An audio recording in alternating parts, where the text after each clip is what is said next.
you doing, everyone? Welcome back to Braw Cast. If you've never watched Braw Cast before, listen, welcome. Everyone is invited here to have a good time on a Sunday night, 8 o'clock, with the sexy motherfuckers of Broad Beard Oils who help us put this podcast on each and every week, totally free for you. If you don't know what Braw Cast is, my name's Billy Kirkwood. I'm host of Braw Cast, and the way it works is we get to talk to weird and wonderful individuals from all around the world. Yes, some of them will have beards, some of them won't have beards, some of them will be MMA fighters, some of them will be comedians, actors, barbers, models, and so much more. We bring you something different each and every week, and this week, or this month I should say, we're actually having Pro Wrestling Month here in Braw Cast. We've already got to speak to Jason Reed, Big Damo, formerly of Kelly and Dane of NXT, and we have got something very special for you this week, because while this is actually airing on the Sunday night 8 o'clock, we are going to be at the Barrowlands Ballroom with Insane Championship Wrestling, who are putting on a huge night, their double weekend Fear and Loathing. They got some of the top wrestlers in Europe and the UK. This show will be airing in the WWE Network. It is one of the first shows in front of a rock-full Barrowlands. And I wanted to get this guest on tonight because he is one of my absolute favorites. I've known Andy Wilde for a good while. And the story of Andy Wilde, we will get a little into it when we talk to him on the podcast, but the way it works is it's a story of redemption. It's a story of reinvention. Andy Wilde was a young talent on the pro wrestling scene. And then, life gets in the way of things. He put on weight. He was still hugely talented, still considered to be one of the best in the UK, but not getting those ring miles up in the way he wanted to because, he had a family, he had people to provide for. Then the reinvention became because of the passion, his excitement for what he did never left him. So what he did is he got himself back into pro wrestling. I call him the Cinderella Man because in many ways he just got himself, excuse that, in many ways he just completely reinvented himself as a pro wrestler. The Sherman tank body with the Ferrari engine, really hanging with the cruiserweights when he was a super heavyweight, and now he's considered to be one of the best heavyweights in the world because of the shape he's got himself in. Completely slimmed down, runs himself a pro wrestling school, the FPWA, over in Fife. Make sure to check it out if you get a chance. They've got some amazing talents that are already being produced from that, and Andy is at the crux of that. And this is the thing. You want to take your shot, and everyone does. You maybe live in fear. You maybe live in doubt. And that's something that Andy has managed to almost eliminate because he's taken his shot. He wants to be considered one of the best in the world. So he's really putting himself out there in a way like he never has. Become a hugely popular guy within Insane Championship Wrestling. The Dad Bod God, the Stovie Superman, always fighting, always moving forward. And the thing is, he's quite open about the battles that he's had in the past, whether it's self-doubt and wanting to provide for his son, Jacob. And if you ever get a chance, you can see how much he dotes on his family. It really is something that everyone can identify. So I'm very excited to get to talk to Andy ahead of his huge match at Fear and Loathing. Like I say, this is going to be on the WWE networks. This is a huge showcase opportunity. Well, he will take on Damo in the Battle of the Heavyweights. You don't want to miss this one. And I am literally going to be recording this with Andy hours before that match happens. So it's a rare opportunity to really get maybe a little insight into the prep of it. Really, it's going to be an absolute belter. So as you know, when it's a pre-recorded one, we have to hand over to Billy in the past. So over in the future, I can never share. Over to you, Billy, and make sure to check it out. I'm going to catch up with you at the end, let you know how you can get more content from Braw Cast, Broad Beard Oils, and how you can help support them each and every week by buying some products over at brawbeardoils.com. I'll catch up with you in a little bit, but first of all, pass Billy, chat to Andy. Andy, thanks very much for joining us in Braw Cast. We've wanted to sit down and get to do this for a while. We've got to chat plenty over the years, but I've never had the opportunity to sit down and talk with someone on show day. It's a huge match for you tonight at ICW Fear and Loathing. Hey, I'm just a pundit. I'm just a talker, but how are you feeling about this big match? Because there's a lot of excitement for it. Yeah, I feel great. I really do. I feel really, really prepared. So much so that we've actually got chance to do this, because usually on show day, you'd be trying to slip in some finishing touches, but I've really, really worked hard to this one. when you're wrestling somebody like Dama, you can't leave anything to chance. And I think if it doesn't go to plan for me tonight, I'm confident that it will. But if it doesn't go to plan, it's not going to be through lack of being ready. I'm definitely the best I've been. And the whole thing is as well, like you, the excitement around it being a marquee match. I'm not taking anything away from the other wrestling cards that we have going on around the globe. Is like a real buzz. I mean, it's Fear and Loathing. It's at the Battlelands. You've got that, but there's a real buzz. There's an appetite to see two big hosses, two big heavyweights clashing. It's it's Godzilla and King Kong in the middle of that ring tonight. I mean, I can't even begin to say. You say you're prepared and what have you. We know you're training in the gym night and day. What goes into getting ready to take on someone like Damo, who is, is a hot ticket, a huge free agent like yourself right now in the wrestling world? Yeah, I think you hit the nail on the head with the big lad thing. I think there's something different about that. I mean, even your mum. I mean, if a fight kicks off at a pub and it's the two biggest lads in the village, even your mum goes, "Oh, God, go for it, what?" I mean, everybody's kind of into it. They want to see, they want to know what's going to happen. I think for me, I'd always over the years had to last minute prepare for matches, like because of work, because of all these different things. But the preparations for a match like this for me has been years and years in the make. I mean, I'm 15 years into this now. Wow. 10 years with ICW, never really tipping the scale at ICW, never really making that next big step towards these big kind of matches. And baby just born, just finished my job. Everything's just kind of lining up. And Damo he's the biggest, baddest ICW heavyweight champion of all time. Yeah. But also Andy Wild, this Andy Wild that you're going to see tonight is, in my mind, the perfect combination of every Andy Wild over the years. I'm as fast as I was when I was a cruiserweight. Yeah. I'm as technically sound as I was when I was the lucha beater. I'm as heavy and strong as I was when I was a super heavyweight. Yeah. I mean, there's nothing, I could confidently say there's nothing at this point in my career that I don't have other than a win over a big guy like Dama. So it's important. And no disrespect to the WWE's, New Japan, AEW, there's something homegrown about this that people are excited for. I remember when we saw the announcement of Damo returning to ICW, and there was excitement certainly for that. But the minute he mentioned that it was you he wanted to face, fans lost their mind, because it's like we say, it's like the crossover. It's the Avengers. It's Batman versus Super. You don't see these matches very often. And how have you found that? Because certainly, I mean, I know we've talked loads, and we are gonna get into the how you've evolved, not only as a person, but as a wrestler. I mean, I remember only about 6 months ago, I got to call Fear and Loathing 3, which was not a show I was at, actually, but it was you versus Noam Dar to crown the first ever Zero G champ. Now, fantastic little fringe and everything. Yeah, I don't even know if there was a belt, to be honest. No, I think there was a little boxing belt. If I remember correctly, even the canvas was like a plastic with like gaffer tape and stuff on it. I remember it being all like really slippery, and the more the match went on, the slipperier it got. And it was really in its infancy. And I mean, we've got one of the best camera crews in the world just now, in huge demand.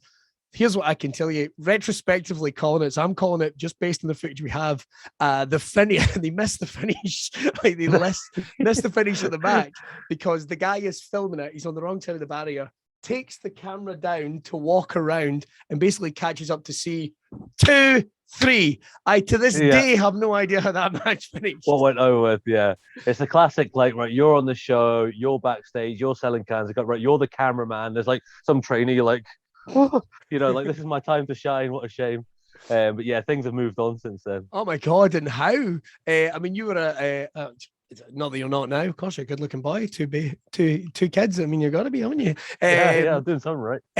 But looking at that like you say, the young cruiserweight, that was a really exciting time, because pro wrestling in the UK was just kind of taking that sort of jump. It was just starting to evolve. It was getting away from the tribute shows, the stigma of but it's British pro wrestling, it kind of, and we'd almost like we'd been left behind by the explosion of WWF or WWE in the UK. How did you find during that period? Was it an exciting time for you, or did you think this is going to be an uphill struggle, or were you just enjoying the ride? Yeah, I mean, second only to now, it was my favorite time of my life. I Really? mean, like, yeah, it was just amazing. I mean, you've got back when we used to train in East Kilbride. Like, Right. I used to travel from Fife to East Kilbride. No, I'm traveling from Ayr to East Kilbride. You had Stevie Boy traveling from Glasgow, Yeah. Kaylee. Like, there's so many people, and it was just a ring and a lockup, and you'd be standing in the cold, and all you wanted to, we knew how good we were. We were working our bollocks off, and we were clipping at the heels of guys that had been around for a long time. Like you say, there was the tribute shows, but there's also the Scottish scene was the scene. Like, you know Yeah. what I mean? Every card, no matter where it was just a mixture of 5 to 10 wrestlers. And then we came along and we were like, no, we're taking over now. So you need to up your game. And I feel like everybody did up their game. When like myself, Noam, Mark Coffey, Joe Coffey came through. Yeah. I don't think anybody like guys like Wolfie and Adrian and Red would mind me saying they had to up their game because you know they were ahead of us in the card, but we were coming through in shape, putting on good matches with good gear. And I think the whole card and the whole scene moved up as well. Yeah, like I say, it was an amazing time for me, and I took a lot of pleasure when we did that first show back in front of a crowd, just kind of standing at the back of the room, seeing like guys that are like 10 years younger than me with that kind of fearful look on their face. And Dallas came in and did his big G up speech, and he went, "Well, let's fucking go for it then." And everybody went, and I went, "Come on!" They went, "Oh yeah!" You know what I mean? So like, are we allowed to shout, sir? You know what I mean? It was that real exciting moment of, I've stood here before 10 years ago listening to that, and everything he's just said is going to happen. You guys, we just need to rebuild it, and it will happen. It will. Be excited. It's going to be great. And you've seen that in the last 6 months or so since in the lead up. There was a lovely moment last night, which I got to be a part of inadvertently, but the show was just about to start, and we'll call them the young team, shall we? Will we? We're all standing at the monitor waiting. Your Dylan Thorns, your Daz Blacks, your Molly Spartans, and we're all standing. I think on a rare occasion, I don't think the G up speech had happened. Probably happened in one-on-one and individually, but just literally as I was about to go out and finish the show, I ran over to them. They had barely made a peep all night, and I just want to say, none of the matters coming from me, but I just want you to know how proud I am of you all. You brought us here, you've done this moment, and they all went mad. Because I just think they needed that. You said it. It's that release of tension. Yeah. Are we allowed to get excited? Are we stepping on anybody's toes by getting excited? It's that kind of moment, isn't it? It's why we'll do it. It. Now, you've got to do some incredible things, and that I like to say the first chapter of your career in pro wrestling, like you say, at one point, wrestling companies, particularly in Scotland or even in the UK, didn't really cross-pollinate. They didn't really work with each other. And then, like you say, that changed. You guys kind of opened that up, your generation coming along, and it made everyone better. So you got to do some incredible things in ICW. You are a multi-time Zero-G champ, as to be said. You've wrestled some of the biggest and the baddest. From that period, and I always like to call it, any particular matches that stand out as a favourite?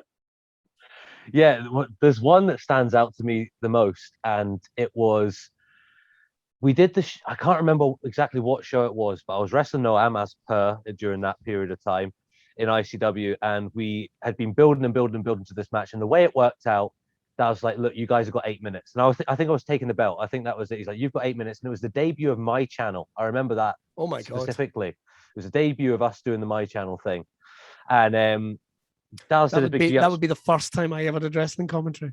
Oh, really? First time ever. Mad. First time ever. Jeez. Well, Dallas did his big G out speech. He says, right, no, I'm an Andy, 8 minutes, blah, blah. And then as soon as it stopped, everybody finished cheering. Noam turned to me and went, we're taking 20. And I was like, what? And he says, we're doing 20. And I was like, we can't do 20, mate. And he was like, listen, we'll just do the match that we were going to do, and I'll take the heat, if we need to do it. He's like, but we need to make this special.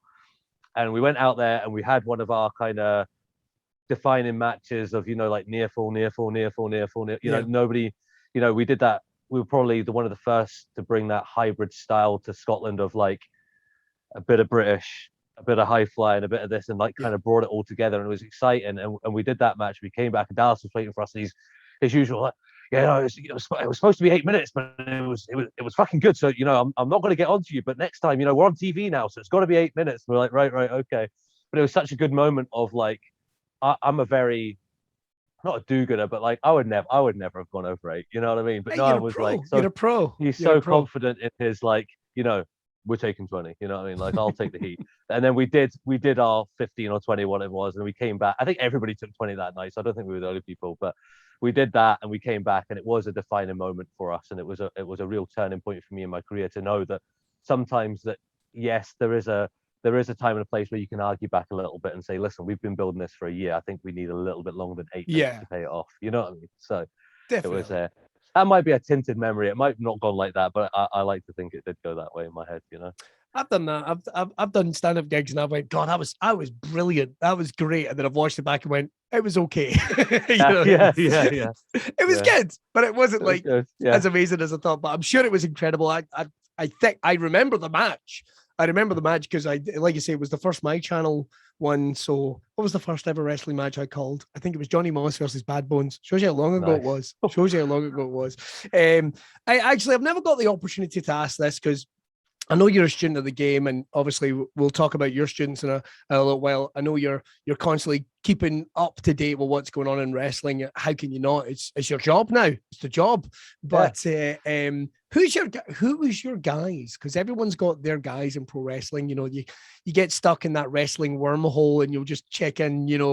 Could be anybody. Like, who was your wrestling guys? Your sort of go-tos as either people that have inspired you or people that you just love to watch.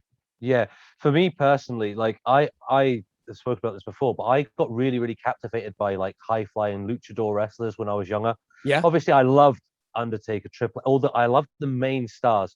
Yeah. But the people that really captivated me, that made me want go like, wow, I really want to do that, was those wrestlers. And then as I started to train, I started to realize it wasn't really those guys that I really liked. It was the people underneath them, the Dean Malenkos, the William Regals, the Fit Finleys. I was like, wow, I really like these, these hard hitting, strong guys that kind of pin guys to the mat, and you have to fight out from underneath them to be able to do any kind of offense. I think that reflects a lot, obviously, in my style, working with cruisers and things like that. Yeah. But they're the ones that, if I've got 5 minutes spare, I'm going to put on, Halloween Havoc, Guerrero versus Mysterio. What a match! I'm going to put on Dean Malenko versus Guerrero, best 2 out of 3 falls on ECW, where it's just back and forth and back and forth. I do love to watch like a good Shawn Michaels versus Undertaker from WrestleMania, but Definitely. But I would secretly prefer Kurt Angle versus Shawn Michaels. You know what I mean? Because it's too like athletes just going for it, and just doing the best they can. So I think now over the years, and I think you'll probably be the same with your line of work as well. You find yourself not so much watching and enjoying current content and kind of going back and looking at stuff that captivated you. I think if you've been around something for so long, I get that question. I get asked the question a lot, like, "Oh, I'm kind of falling out of love with wrestling, and I don't want to come to training, and I'm not enjoying it as much." I just say to them, just go back and watch the things that made you love it, and remind yourself of why you loved it, and then do that. So when I do have time, I do find myself tuning in with the things that make me go, that's why I'm getting up at 5 o'clock. That's why I'm working out. That's why I'm prioritizing that overnights out, because I want to be that, So that's kind of me with that side of thing. And the awesome thing is that even if you're maybe not going for, main roster WWE stuff, these, NXT UK, which is a completely different product on its own. We're going to talk about that in a little while. NXT 2.0, AEW. I am all into AEW to the point that I've even went, was I a bigger WCW fan than I was WWF fan and didn't realize? It's funny, isn't it? It's a weird one, but right. Well, we've got to talk about the sort of evolutionary career, and then we can dip back into wrestling, because obviously, like you say, it can be a short spell in pro wrestling. You've done 15 years, which is incredible, but some people, can reach their zenith and then, we don't hear from them again. And you get that in my line of work as well. You'll get, maybe comedians that burn bright for 5 years and then, well, we don't hear from as much of them. There was changes in your life, Andy, which are real life changes, which we all go through. I mean, you became a father. I know something I remember how incredibly excited you were about that at the time when it happened. And even then, congratulations once again. And Thank you. But this is what I wanted to talk about. How did you find keeping that balance? Because why you didn't withdraw from wrestling. There was definitely a gear shift change. How did that come about? And when did that point reach where you went, these two can work side by side? I just need to find a way of doing it. How did you do that? Yeah, it is very, very, very hard. And it's a fear that I've got just now, and a fear that I spoke to Hannah about before we went into having another child. And obviously now that I'm full time, I can't take a step back. You know, now I'm at that point where I can't go, oh, I'll do the odd show here and there and just keep my kind of name in the hat. That can't happen. So yeah, I think around 2012, when I was probably around the time of that match we just spoke about, and things were really kicking off, and I was doing really well everywhere, and I was starting to gain really, really good momentum. My son came along, and I think there's a big concentration on and support for postnatal depression for women, but I just don't think it's there for men. And I didn't know it was a thing, to be honest. And I wanted to be the best father I could be. My dad was an alcoholic. He wasn't the best father. I mean, he tried, but he just couldn't manage.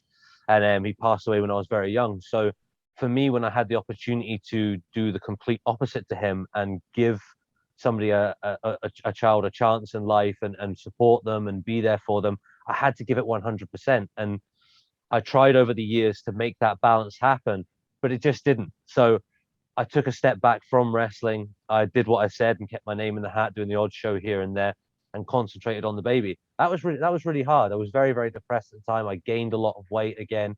It was a hard time for me.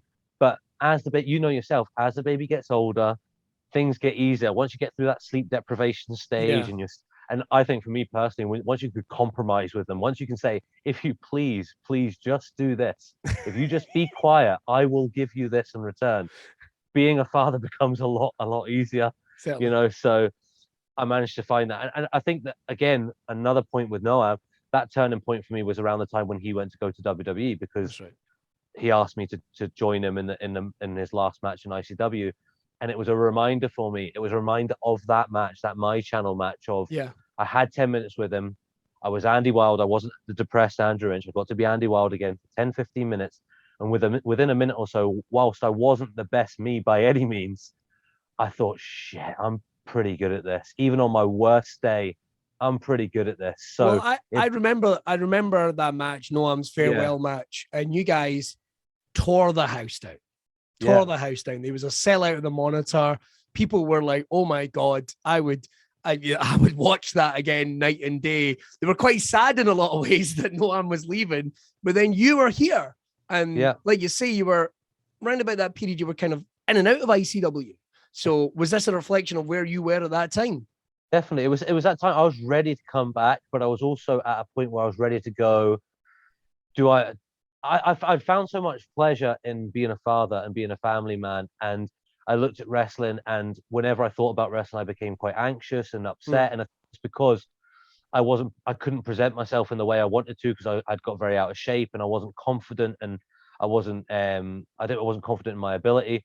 And I think around that time it was like I could go either way. And then I had that match with Noam, and I'm like, geez, here on my worst day, I'm out of breath a minute into this match, but I can still do a good 10 here with notably one of the best wrestlers ever to come out of this country, who's just about to sign with the biggest professional wrestling organization in the world. That's got to say something. If I really get my head down again, if I go 2010, 2011 concentration and whatnot again, I could probably do something here.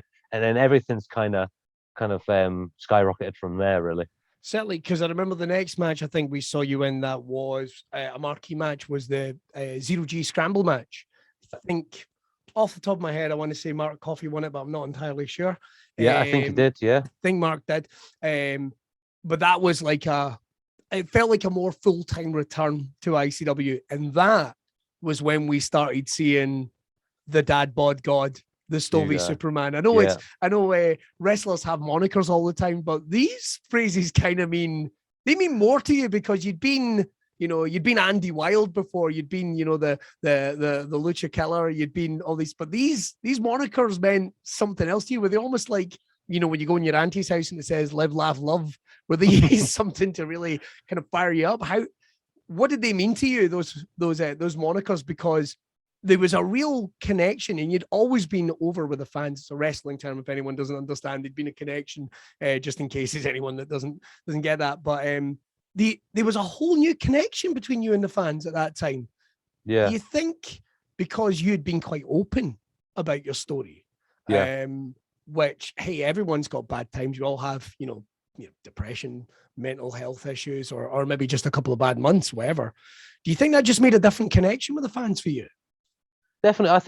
I think I was trying to, when I first came back, I was trying to reclaim the past. I was trying to get back down to being a cruiserweight, be the kind of, young up and coming cruiserweight. And it was Hannah that said to me, like, my partner, she said, look, you're a big, good looking dad now. Just accept it. Just, she's like, I don't know anything about wrestling, but why can you not just be the dad? Like, there's so many people in the crowd, surely, that can go, oh, I used to be in shape and now I'm kind of, I'm just kind of a big kind of dad bod, but I can still go, and I've got the pal that doesn't have kids who's really successful, but that's okay. Like, he's doing his thing and I'm doing mine. Yeah. And and I think that connection came from there.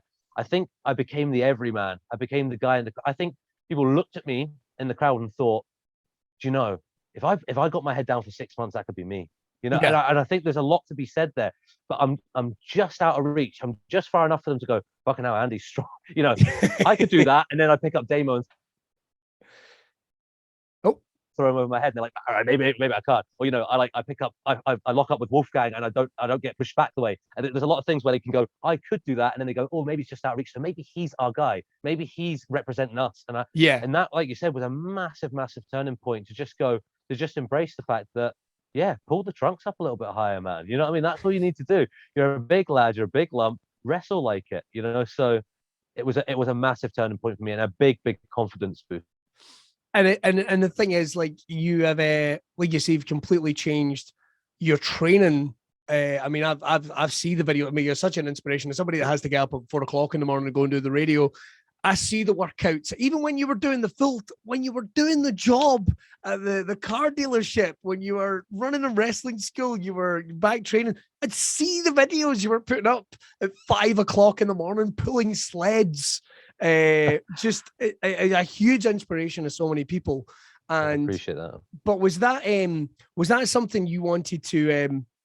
You got the message out there, but then the training took a shift. I mean, like you said, you were always fast. You were always fast. You were that big guy that could throw. And trust me, fans, if you get an opportunity, check this man throwing Damo around, who's what, 23 stone or something. He's a big lump of a boy, and you're popping the hips and throwing him over. But you started doing strongman training, but it's funny because, like, I'm a big world's strongest man guy. I watch it every Christmas like everyone else. I absolutely love it. But seeing you doing like Atlas, the Atlas training, but so you're not the big hulking guys that they always have on there. You've got the power, you've got the strength. You're the guy that's maybe you're the Tom Tolson of that lineup. Do you know what I mean? You're that little bit slimmer, a little bit leaner. So you're combining it all into a package. Was this something that you went, right, that's what I want? I know you talk about the Dad Bod God, but yeah, you're training in a completely different way. How did you go about making that transition? Yeah, I mean, I saw a gap in the market as well. There was a lot of, I looked at the scene. So when I had that match in Miami and I started to gain my confidence, I started looking at the scene and thought, I need to stop trying to be that, because there's new up and coming guys that are better looking, faster, and better shape than me. They don't have my experience, but that doesn't matter because that's that genre. So what do I need to do? Where's the gap? So I looked at the gap, and there was a big gap for like either a good sized mid card guy or a super heavyweight top card guy. And I was like, I could be that super heavyweight guy, because if I could keep my conditioning, I comfortably can put on weight. I mean, I look at a carbohydrate and put on half a stone. It's a horrible curse to have. But I thought I could do that. So I actually spoke to Alexander Dean, who's a wrestler who wrestled in ICW as well. Yeah. Who was a conditioning coach, a long-term friend of mine, just said, look, can you help me out here? I know what I want to do. I just don't know how to achieve it. And he programmed me pretty much from them moving forward. And I just got, there was, like you said, there was times I was training at 5 o'clock in the morning and pulling 200 kilo off the ground for reps, and there was people coming in, as I was leaving and finishing my final set, like a gentleman called Stephen Cherry, who owned the gym, and he'd walk in, he'd be like, fucking hell, like, where, like, where do you find the passion? And I was like, I honestly don't know, because I was getting up at 5 so that I could train till 7, so I could get back to, so my missus could go to work and I could watch the wee boy until she got back, so then I could go to work, so then I go from work to the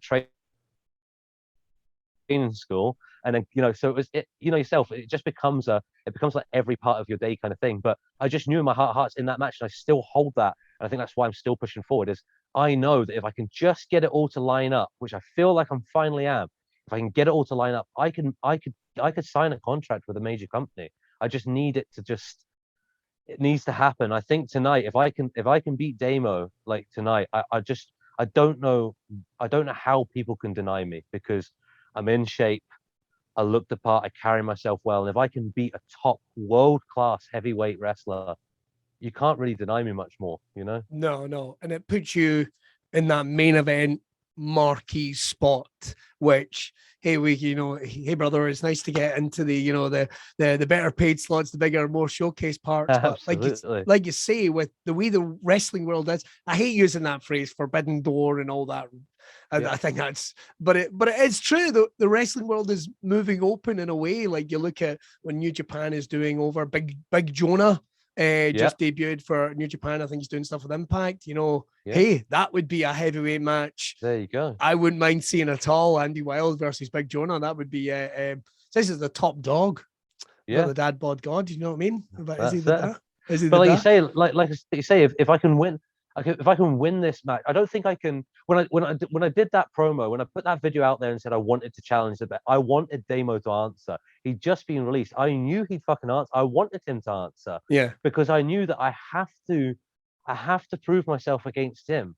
Because if I can't prove myself against him, I can't start shouting from the rooftops and saying I want to take on this guy and this guy and this guy.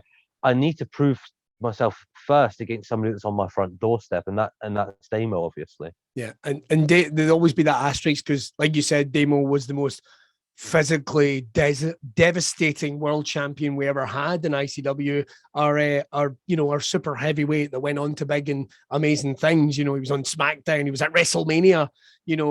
And that's the caliber of athlete that you're now wanting to measure yourself up, because your confidence is sky high. You're not there to make Through up the roof. numbers. Yeah, absolutely. Right, we've got to talk about a couple of things. We had a whole bunch of questions coming in. We've got to talk about the training school. We've chatted a little bit about that in the past.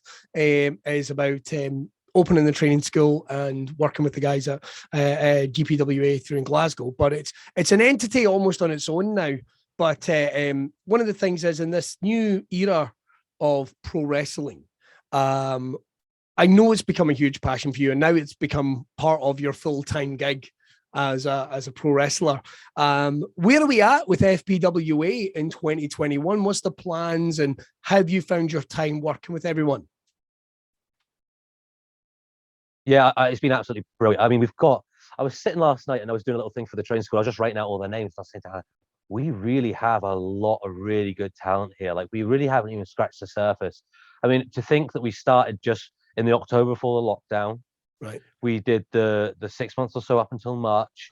We were the only professional wrestling training school, with your help, thank you, Billy, that offered consistent professional wrestling training throughout lockdown, 2 sessions per week online. Now, I know we're not locking up, we're not putting headlocks on, we're teaching you absolutely everything in between. And it has showed, because since we've come back, we've got guys that have only started training in October 2019, so only been on the mats for 6 months, done that block of online stuff for a year or so, then come back and they're show ready. They're going to debut soon. We've got them, they're wrestling for Discovery or they're wrestling for ICW. And it's like, it's mind blowing. It's mind blowing to think that 15 years on, I really feel like I could have got to this point faster if I just had a little bit better guidance, Yeah. and that's nothing against everybody that did help me. I just feel like the biggest thing that I wanted to achieve from opening the training school was get you from A to B. Here's how you get from A to B without it take you 50. I've made all the mistakes. I've gone through hard. I've done this. I can just help you make it a little bit quicker as long as you can put in the effort. And I think with our training school, that's what we've tried to achieve. So moving forward into next year, I think we just need to be consistent. I think it's all about, I'm a big believer in just consistent grind, consistent reps, drills, getting up every morning and lifting that weight, eating that meal, doing everything you need to do, and just doing baby steps forward, and eventually you'll get there. So I think for me, yep, FPWA is going to be a consistent further 6 months, and then push it forward from there. That's incredible, and those are great tips for anyone that's want to get into the wrestling world. Like, I think you mentioned it there, like the guy that's watching in the crowd go, "Oh, I could maybe do that." You know, you're gonna have to put in the work, guys, if you want to be a pro wrestler. Just like there's the number of times I've seen messages coming into ICW going like, "I want to fight one of your wrestlers. How do I do that?" It's like, oh my God. You know, nobody would ever email Real Madrid and go, oh, I fancy a going for, I mean, I've never played, but I've watched it on the TV. I reckon I could give that a go. I think it's important, like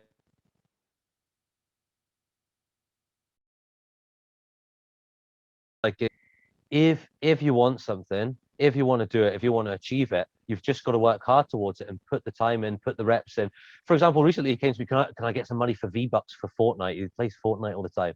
I said, what's it for? I said, I'm not bothered if you're going to use it to buy a skin or whatever it is you use it for, but he wanted it to buy it to level up, to take his levels up. I said, I was like, no, absolutely not. You're not paying to level up. That's not how life works. You know what I mean? Go and do your levels. If you go and do your levels, you get yourself to the level where you need to be at level. No, and to be fair, he did come back to me and say, I got there and you were right. And I was like, thank you very much, son. There you go. Right. It was better to do it with hard work. So I never thought there would be a tangible life lesson from Fortnite. Like I never actually I thought it was all like dancing and that's hey, it's what the kids are into, man, and that's going to be someone somewhere that's gonna send on a light bulb. Right, loads of questions coming in. I'm gonna get to this first one. This one comes in by Paul. You haven't put your full name, but you're Paul _19_FIT. It looks like Paul Fit, but I don't think that's what it's meant to say. Paul has said this. The collision with Damo looks like it's going to be absolutely off the chart. I know that you've known Damo for a long time. What can we expect from your clash with Damo at ICW Fear and Loathing? He's kind of echoing the point that we made earlier. Very rarely do you get to see two big hosses collide in Western pro wrestling. What can we expect from your match, mate?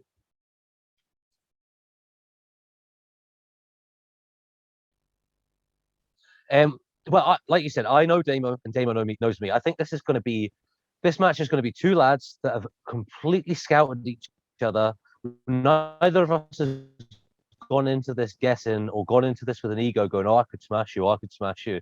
There's two guys that have watched each other's footage. I know what he can do. He knows what I can do. It's just going to be whoever can just get that three. It's going to be very equally matched, I feel. The edge that I feel I have over Damo is that everything that he's had, I want. And to achieve that run, to achieve that contract, to achieve that WrestleMania, I need to win. He doesn't need to beat me, really. You know what I mean? It'll be nice for him to beat me. It'll be nice for him to prove himself, to come back to the old stomping ground and beat up the new tough guy. It'll be nice to prove himself, but he doesn't need it like I do. I need this. And I think that's going to give me the edge. All right, we got another one in from fuzzy_zombie. I don't know. As another related question to Fear and Loathing, it's actually said, win, lose, or draw. It's a huge achievement to have a marquee match on Fear and Loathing. What are their plans for Andy Wilde going forward?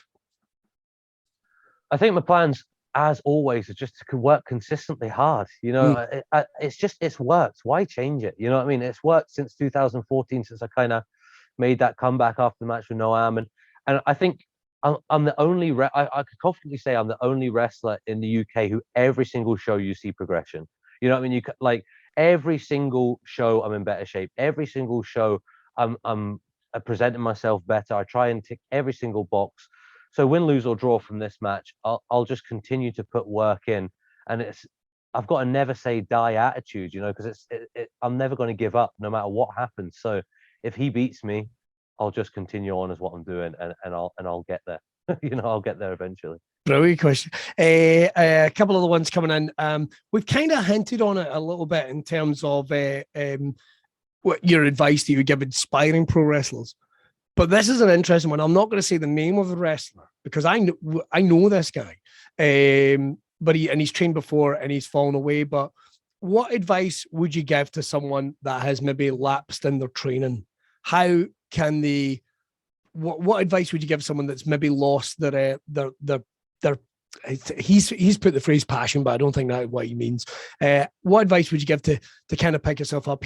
Lockdown was very hard for so many people, and he's felt like it's harder to get back into it, even though he would love nothing more than to be a pro wrestler. What advice would you give to someone like that?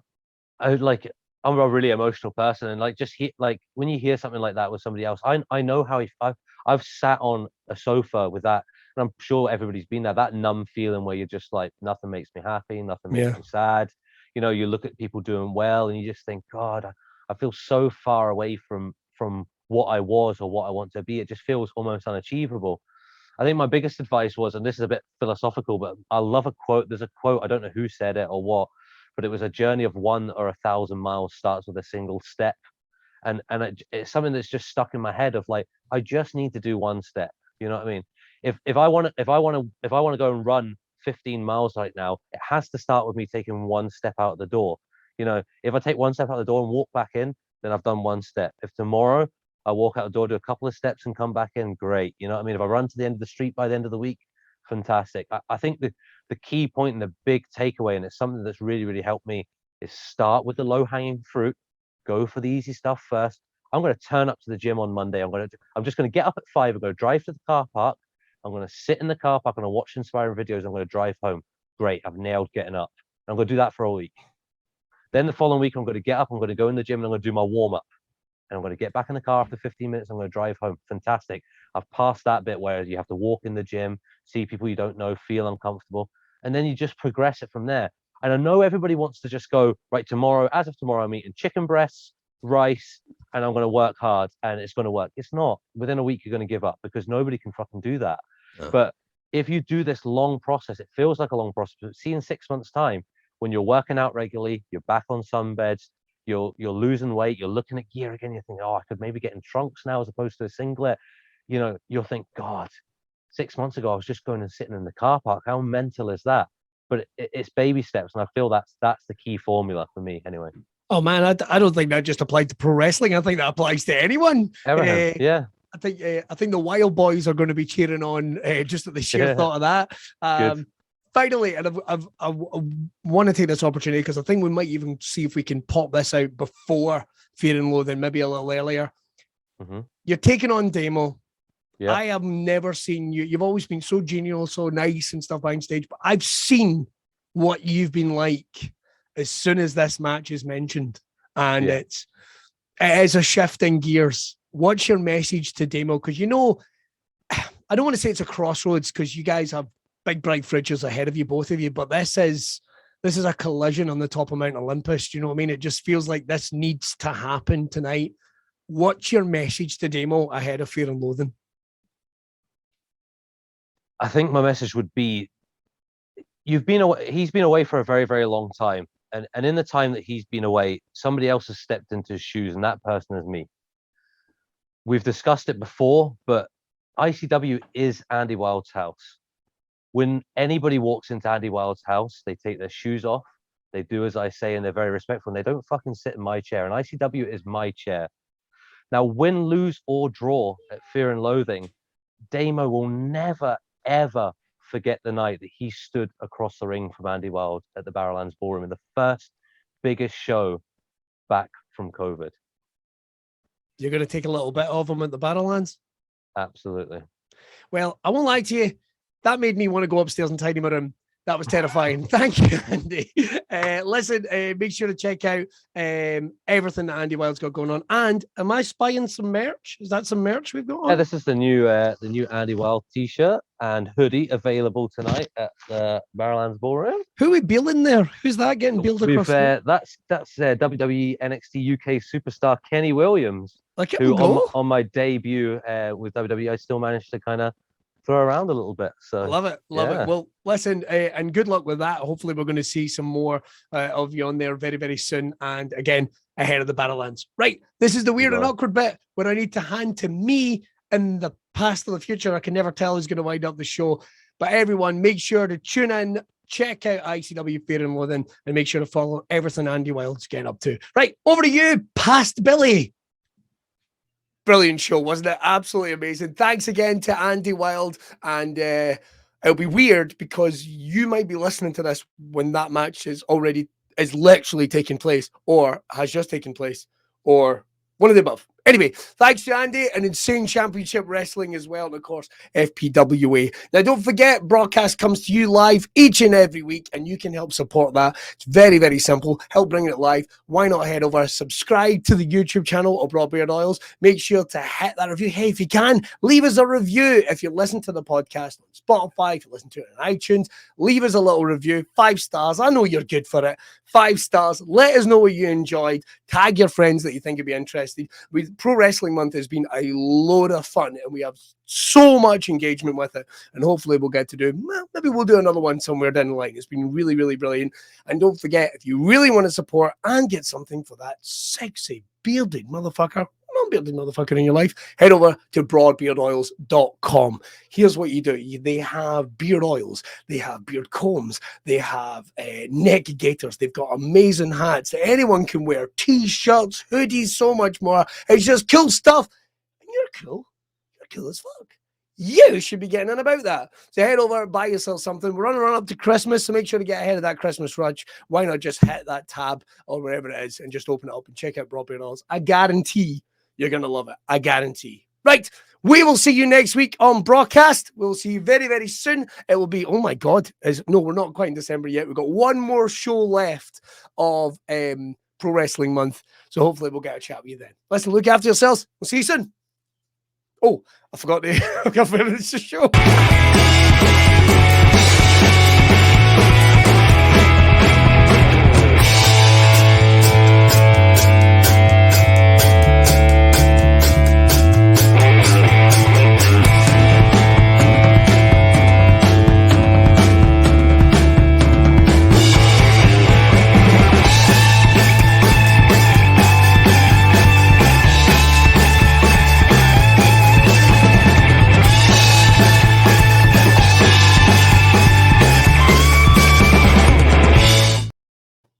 Oh, hello. I shouldn't be here, but I am here. Little bonus for you. Hi, Mom.